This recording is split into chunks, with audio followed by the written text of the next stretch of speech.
Alright, so let's talk about what to do with the 60% of your portfolio that you will put into stocks, aka equities.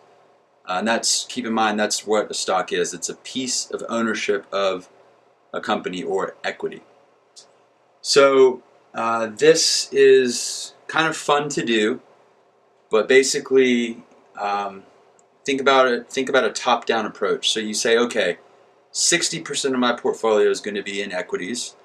What do I do from there? So if you recall, we talked about domestic, international, and then these other components like large cap, mid cap, small cap, domestic sectors, core international, so big companies overseas, and then also we have international sectors. So this is just an example. Depending on risk tolerance, time horizon, personal preference, different hunches you have or markets you think might do better than others, etc. This is all subject to change, but this is just an example that I provided.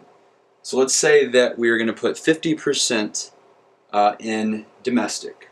Well, from that you might say, okay, we'll allocate 25% to large cap, 10% to mid cap stocks, 10% to small cap stocks, 5% to sectors, and then among that 5% you might allocate. Maybe you own one sector and you have 5% in that, or maybe you own 5 sectors and 1% in each of the 5, whatever.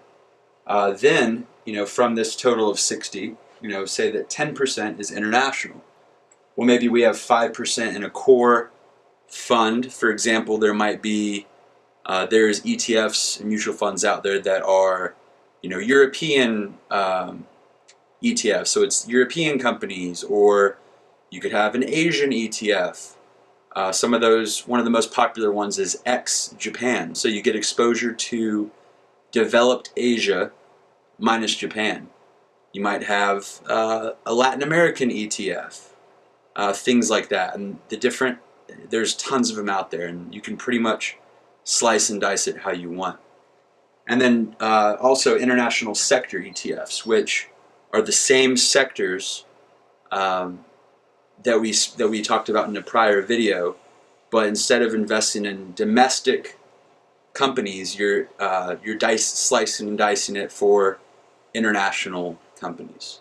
So that's the equity or stock portion of the portfolio. Keep in mind that this is just an example I spun up. You can kind of make these numbers whatever you want. Not bad though. I mean, the US is doing better than the rest of the world right now economically, so you probably want to have more exposure to the domestic markets.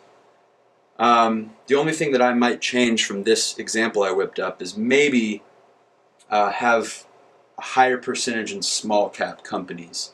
Small cap companies are going to be ones that primarily, maybe only, do business on American shores. A lot of these large cap companies are going to have exposure to a lot of other countries.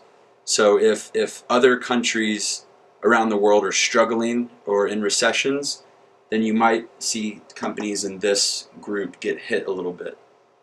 But other than that, I think it's a good example and a good starting point for you and your portfolio.